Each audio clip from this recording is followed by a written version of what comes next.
Evangelho de João, capítulo 16.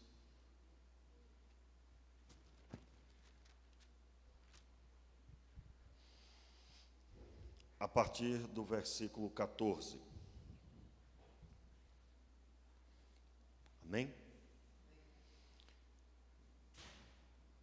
Ele me glorificará, pode baixar um pouquinho, por favor. Ele me glorificará porque há de receber do que é meu e há de anunciar a vós. Tudo o que o Pai tem é meu. Por isso vos disse que há de receber do que é meu e há de anunciar a vós. Um pouco e não me vereis mais, e um pouco ainda e me vereis. Alguns dos discípulos disseram uns aos outros: que venha a ser isso que vos diz, que nos diz: um pouco e não me vereis, um pouco ainda e me ver-me-eis, e vou para o Pai? Diziam eles: que quer dizer esse um pouco? Não sabemos o que diz. Jesus percebeu que queriam interrogá-lo e lhes perguntou: indagais entre vós acerca disso que disse, um pouco e não me vereis, e ainda um pouco e me vereis? Em verdade vos digo que vós chorareis e vos lamentareis enquanto o mundo se alegra. Vós ficareis tristes, mas a vossa tristeza se converterá em alegria. Verso 21, todos juntos. A mulher, quando está para dar à luz, sente tristeza, porque é chegada a sua hora. Mas depois de nascida a criança, já não se lembra da aflição pelo prazer de ter vindo um homem ao mundo. Assim também vós, agora, na verdade, tendes tristeza, mas outra vez vos verei, e o vosso coração se alegrará, e a vossa alegria ninguém poderá tirar. Naquele dia, nada me perguntareis. Em verdade vos digo que tudo o que pedirdes ao meu Pai, em meu nome, ele vos dará. Vamos repetir o verso 23. Naquele dia, nada me perguntareis. Em verdade vos digo que tudo o que pedirdes ao meu Pai, em meu nome, ele vos dará. Até agora, nada pedistes em meu nome. Pedis e recebereis, para que a vossa alegria seja completa. Vamos orar? Meu Pai, tenha misericórdia de nós. Te pedimos, Pai, que o Senhor traga sobre nós a compreensão da Tua palavra, o nosso coração esteja conectado com a Tua palavra, e cada um, Senhor, saia daqui, Senhor, convicto da fé, pela oração recebida, pela Tua palavra no coração, a convicção da fé estabelecida, nutrida pela Tua voz. Oramos assim, meu Pai, no nome de Jesus. Amém. Nós estamos ministrando a respeito do texto do Evangelho de João, no capítulo 16, nós já estamos caminhando desde o capítulo 1, e nós estamos caminhando, observando o que João viu. João viu a glória do Pai. João viu o brilho da majestade do governo, e isso foi manifesto em Jesus Cristo. E quando nós estudamos o texto bíblico e buscamos compreender a mensagem de Jesus, a nossa oração é que você também veja o que João viu. João é talvez o discípulo mais experiente, no sentido de que ele passou as aflições junto com Jesus em todo o tempo. Ele esteve na crucificação. De todos os apóstolos, ele foi o único que permaneceu. João morreu de velhice, não há indício de sua morte por execução, né? Mas ele também foi o que escreveu o texto, provavelmente o texto mais antigo do Novo Testamento, o último a escrever, é claro, guiado pelo Espírito Santo, ele recebeu a revelação do texto do Apocalipse e da forma extraordinária que todos nós sabemos, na ilha de Patmos. Ele não estava em casa, ele não estava no conforto de sua família, próximo de seu lar, de seus familiares, eu digo, mas ele era preso, aprisionado. E o texto da palavra de Deus, nessa parte específica, João registra que os discípulos estavam com ele após a ceia, já no jardim Getsêmani, momentos antes, horas antes dele ser preso. E Jesus está dando as últimas instruções, já por pelo menos 4 mensagens, a partir do versículo 1, nós estamos ministrando, e hoje pela manhã encerramos até o verso 11, ainda que já falamos aí sobre o versículo 14 e 15 também. O texto, a partir do verso 16, Jesus retorna ao assunto de que ele não estaria com eles mais. Os evangelhos narram esse episódio, João narra com mais propriedade o fato de que Jesus estaria com os discípulos naquele momento, mas por um espaço curto de tempo ele não estaria com eles. Jesus se referia ao momento de sua morte. Ele por 3 dias seria morto e por 3 dias permaneceria assim até a ressurreição. Os discípulos seriam invadidos por um vazio da ausência de Jesus e da notícia: ele está morto, nosso mestre morreu. E ele trata desse assunto com os discípulos, preparando-os. Nós ministramos aqui sobre esse assunto, basicamente quando Jesus explicou para Pedro, no capítulo 13,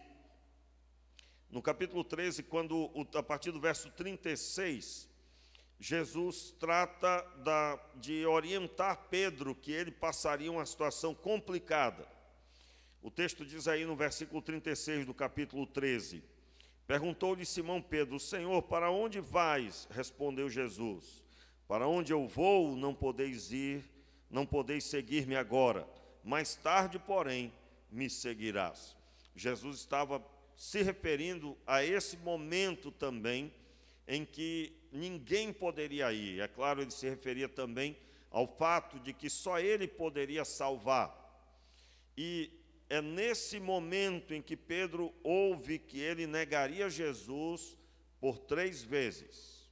E os discípulos estão ouvindo tudo isso. Na época, inclusive, que nós ministramos sobre esse versículo, nós observamos que João dá a entender claramente que essa fala foi diante dos discípulos. Tanto é que ele inicia o capítulo 14 dizendo: não se turbe o vosso coração. Acompanhe, por gentileza. Não se turbe o vosso coração, credes em Deus, crede também em mim. Foi nesse período que nós investimos um tempo ministrando o que é que tem que acontecer com quem passa a aflição. As pessoas que passam por aflição, um momento de aperto, de circunstância difícil, parecendo não ter o que se apegar para continuar, precisam focar a fé em Deus e em Jesus. Entenda, quando o texto diz, crede em Deus, crede também em mim, Jesus falando, ele está se referindo sobre o Deus que amou de tal maneira e deu o seu Filho, e constituiu o seu Filho o Salvador. E essa manifestação é o ato de Deus expressar a maior atitude de amor que Deus podia expressar, foi manifesto, não é? Infelizmente, algumas pessoas às vezes não compreendem. Por exemplo, na cruz, quem lapiou as costas de Jesus foi Satanás. Foi Satanás que levou Jesus àquela cruz e escorraçou, maltratou e fez e aconteceu com Jesus. A resposta correta é que não foi Satanás, foi o próprio Deus que descarregou o que era devido para mim e você. Descarregou em seu Filho. É uma conta simples, né? Uma conta muito simples. Quando nós olhamos para o pecado é uma atitude que fere a Deus ou a Satanás? A Deus ou a Satanás? O pecado, ele é uma dívida que tem que ser paga, melhor dizendo, né? É uma dívida que tem que ser paga a Satanás ou a Deus? A Deus.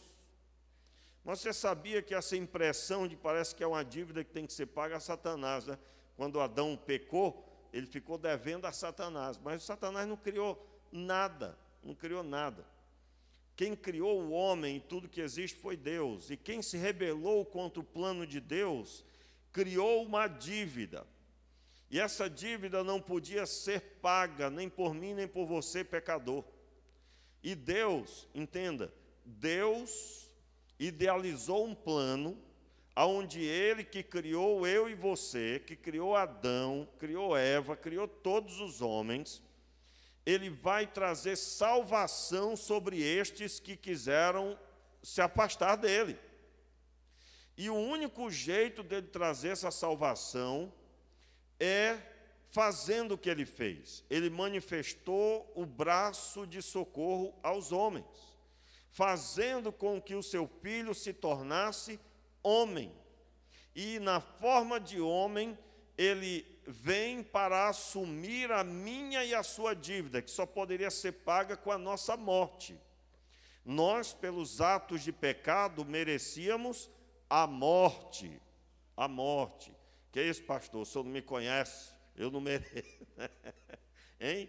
Vai que tem alguém aqui hoje, né? Já viu aquela pessoa que o senhor não sabe de que família eu sou, né?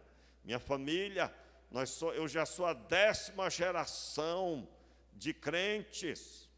O senhor não tem ideia, o apóstolo Paulo certamente mencionou em algum momento a minha geração.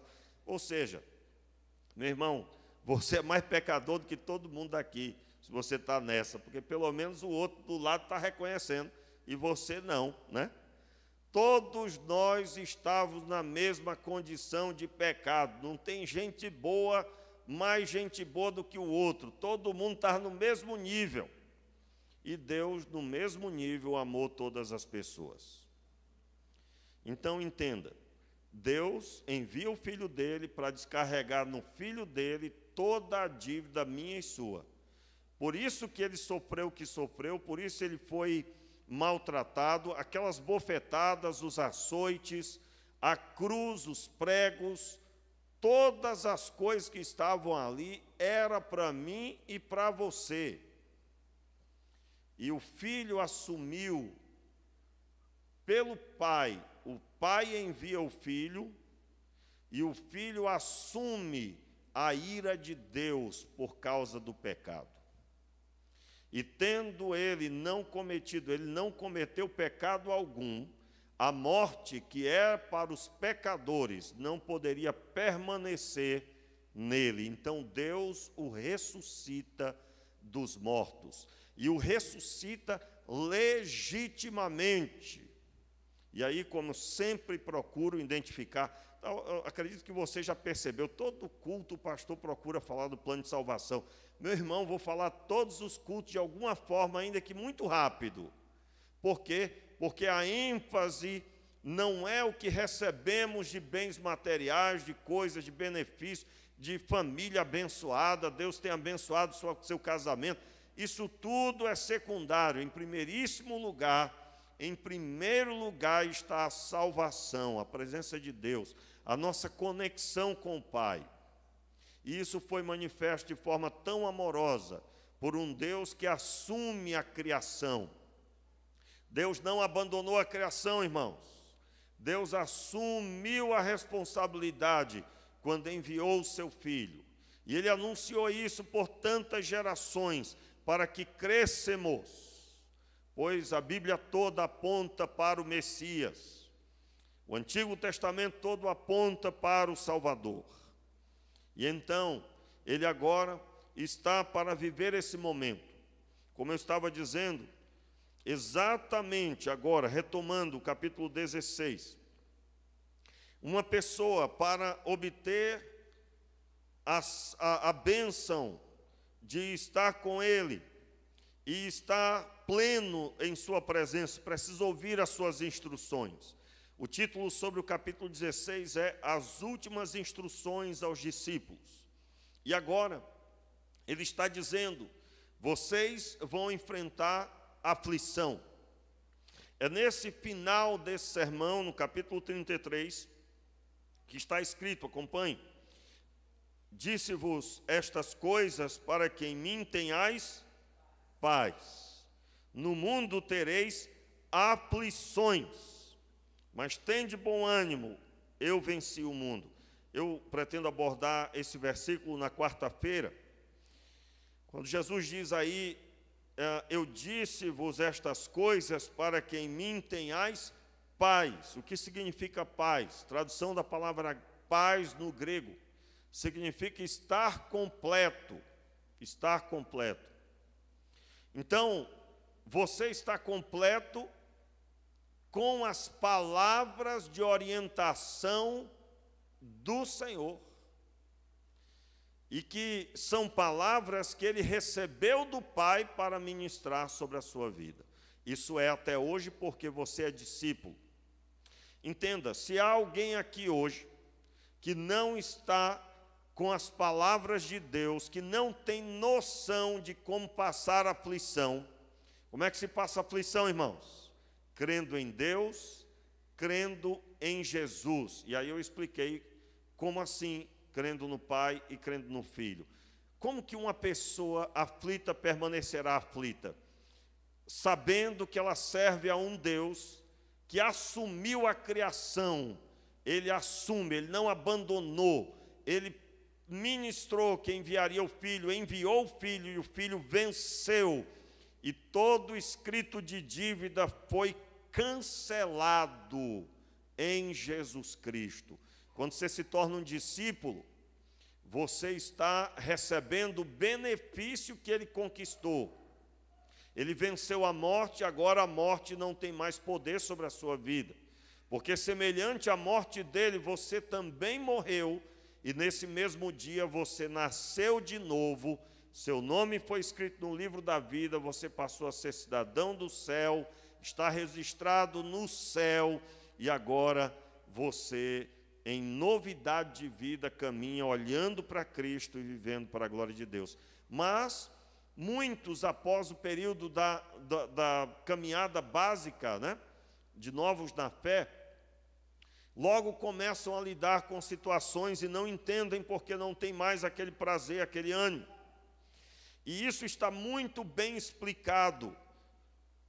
Em primeiro lugar, meus irmãos, aqui o destaque do versículo 16 é que os discípulos tinham que aprender a lidar com as aflições. Jesus não garantiu a eles que eles teriam bonança sempre. E no caso aqui, eles teriam forte aflição pelo fato de Jesus ser preso e crucificado.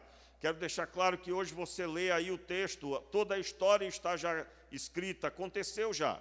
Naquele exato momento ela estava acontecendo. E eles não tinham um texto para ler já com tudo determinado, ainda que o Antigo Testamento apontava tudo isso.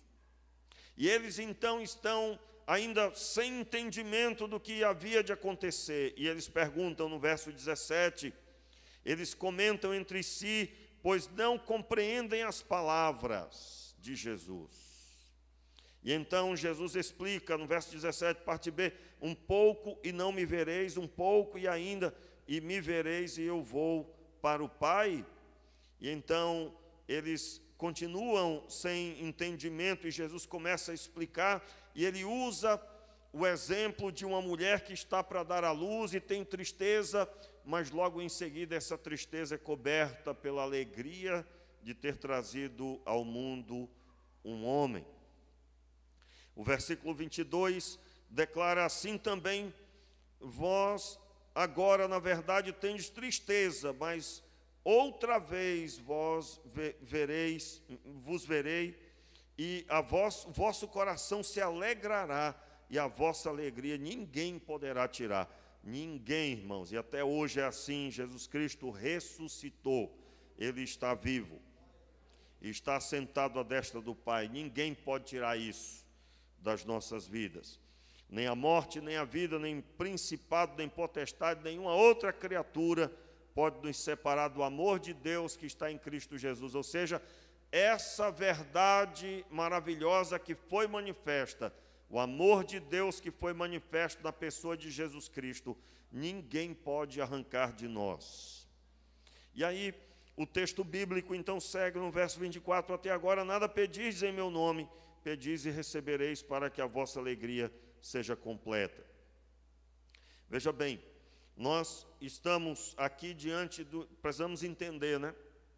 Jesus, ele iria para o Pai, e quando ele concluísse o estar consumado, quando ele estivesse agora na glória, toda a obra tivesse concluída, iria iniciar-se a obra de Deus sob o cuidado do Espírito Santo, que é abordado em todo o capítulo 14, 15 e nos versos iniciais do capítulo 16. O Espírito de Deus iria conduzir os discípulos em tudo que Jesus já estava fazendo: orientação, conselho, entendimento da palavra, entendimento das palavras de Jesus, as revelações que eles iam receber, que o próprio Jesus proferiu no capítulo 16 e que elas estão aí na nossa mão. Os textos que vieram depois, as escrituras, os registros de Pedro, de João, todas as cartas de Paulo, tudo isso é fruto do mover do Espírito Santo e que traz o entendimento completo da obra de Deus. Está tudo aí, irmãos, nas nossas mãos. Isso já se cumpriu. Mas naquele momento eles não tinham esse entendimento. E Jesus está orientando que eles deveriam orar. Quando tudo fosse concluído, eles deveriam orar em nome dele. E isso por quê? Porque ele não estaria mais com eles. Esse texto se refere ao pós-final da obra concluída. A obra está concluída, está consumado, já foi realizado. O véu do templo já foi rasgado, a antiga aliança foi invalidada pela nova aliança em Cristo Jesus. Então, meus amados, o texto diz que a alegria será completa quando pedirdes ao Pai. E por que a alegria completa? Porque quando você ora a Deus em nome de Jesus e Ele responde, Ele junto com isso está dizendo que tudo que Ele fez é verdade. Tudo que Ele realizou é a verdade. Não é uma verdade, é a verdade suprema sobre a terra. E Ele renova cada vez que você tem a resposta de oração. Quero deixar claro, irmãos, que nem sempre o Senhor responde à oração na hora que queremos, mas temos certeza de que Ele está no controle de tudo e muitas vezes, para não dizer todas, nós não sabemos o que estamos pedindo. E é claro, nós também falamos aqui o que é preciso para que a oração seja respondida. Não me entenda mal, entenda corretamente de acordo com o texto bíblico. Volte um pouquinho no capítulo 15. Observe aí a regra para a oração. Versículo 7, capítulo 15, verso 7. Vamos ler o verso 6 também. Se alguém não permanecer em mim, será lançado fora, como ramo que secará, mas tais ramos são apanhados, lançados no fogo e se queimam. Se permanecerdes em mim, repita, se permanecerdes em mim, e as minhas palavras permanecerem em vós, pedireis o que quiserdes, e vos será feito. Nisto é glorificado meu Pai, em que deis muito fruto, assim vos tornareis meus discípulos, o verso 9, como o Pai me amou, também eu vos amei. Permanecei no meu amor. Se guardardes os meus mandamentos, permanecereis no meu amor, assim como eu tenho guardado os mandamentos de meu Pai e permaneço no seu amor. Tenho-vos dito isto para que a minha alegria esteja em vós. Veja bem, para que a minha alegria esteja em vós e a vossa alegria seja completa. Mais uma vez, Toda pessoa que está desanimada, irmãos, é só ler esse texto. Você está desanimado porque certamente você não está em Jesus, ou se você está declarando que está em Jesus, as palavras dele não estão em você. Veja a conexão, ó. Se vocês permanecerem em mim, verso 7, se permanecerdes em mim, e as minhas palavras permanecerem em vós, pedireis o que quiserdes e vos será feito. E aí, mais tarde no texto é dito que a alegria de Jesus, verso 11, tenho-vos dito isso para que a minha alegria esteja em vós. Eu me lembro que quando pregamos sobre isso, nós fomos observar qual é a alegria de Jesus. Se as palavras dele estão em você, você se enquadrou no perfil de Jesus. Se você está em Jesus e as palavras dele estão em você, você está já convertido, transformado. Você não tem uma área debilitada, aquela área que você não negocia. Não, você não tem isso. Você é um discípulo. Você tem sido autêntico na sua caminhada. E a promessa é que essa pessoa vai orar e vai ter a resposta de oração. Muitas vezes a resposta é a resposta do não, mas ele respondeu. Não, meu filho, mas isso é resposta, está respondendo. Irmãos, essa não é a vontade de Deus. Eu orei a Deus, ele me disse não. Que bênção, que maravilha. Enquanto isso, tem muita gente que está no erro, pedindo, e só dizendo, não me respondeu nada. E ele pode fazer isso também com você, que está andando firmemente, porque ele é Senhor, e ele não tem que dar explicação, irmãos. Muito importante observarmos, por que é que temos tantas pessoas desanimadas no nosso tempo? Porque o falso cristianismo cobriu essas pessoas. Qual é o falso cristianismo, irmãos? Eu vou me converter, minha vida vai mudar, eu agora vou ter uma vida maravilhosa. Aonde que você viu isso? Aonde que você leu isso?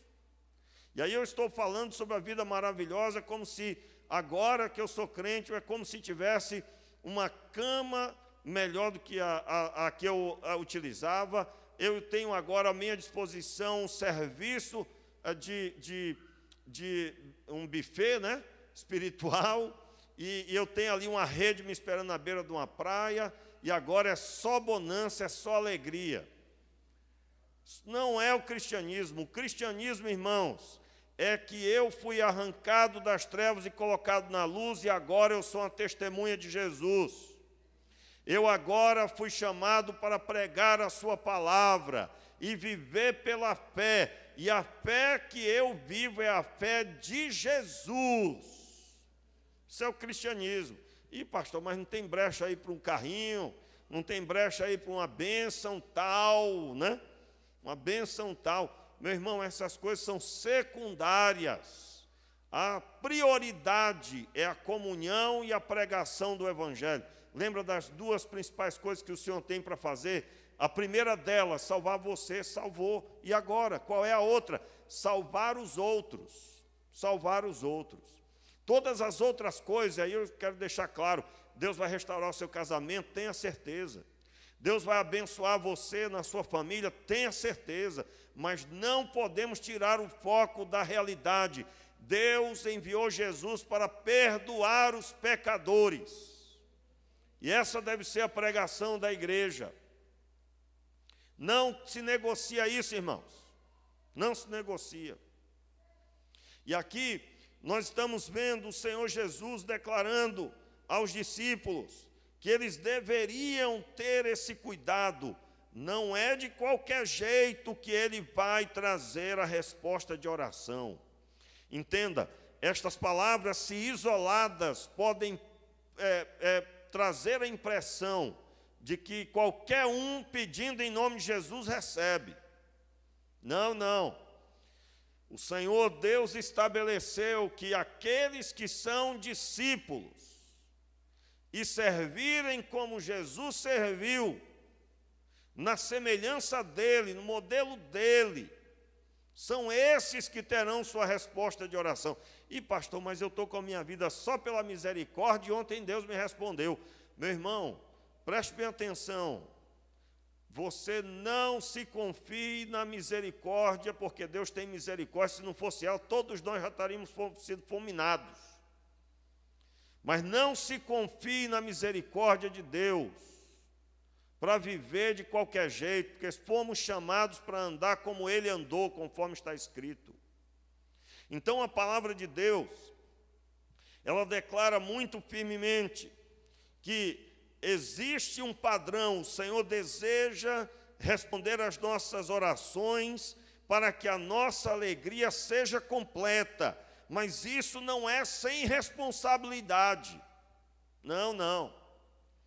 Como assim, pastor, sem responsabilidade? Meu irmão, a pessoa passa a semana todinha pecando e fazendo tudo que não presta. E aí ela, no final, acha ruim que ainda não foi respondida a oração. Deus não vai mudar a palavra dele por causa de você. Quem tem que se adequar é você, não é Deus. Deus não tem que se adequar não, irmãos.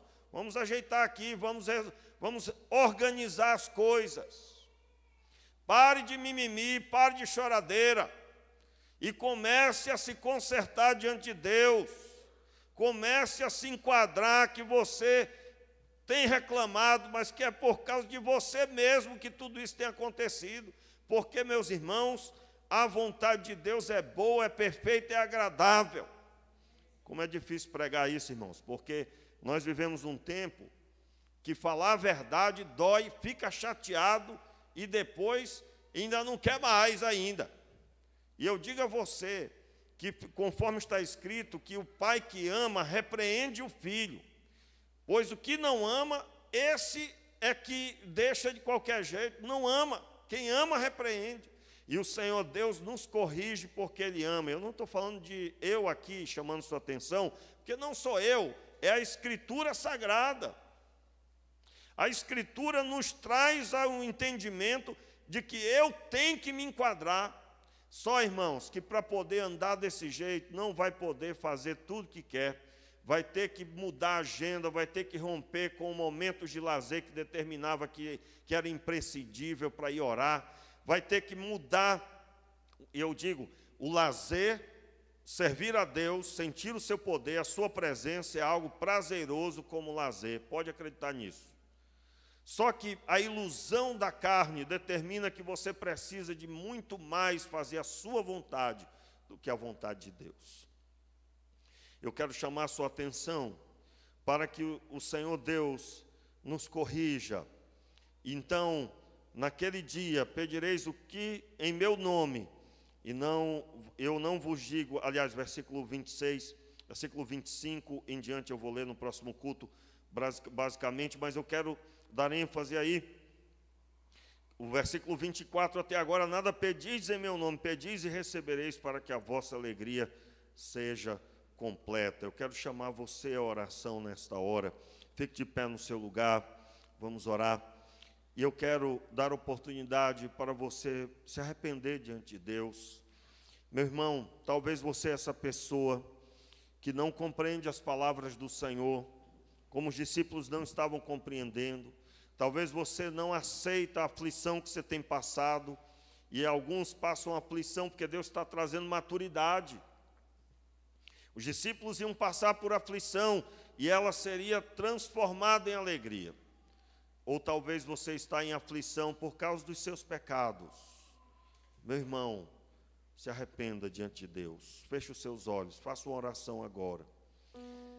Meu Pai, tenha misericórdia de nós. Nós te pedimos ajuda no Senhor.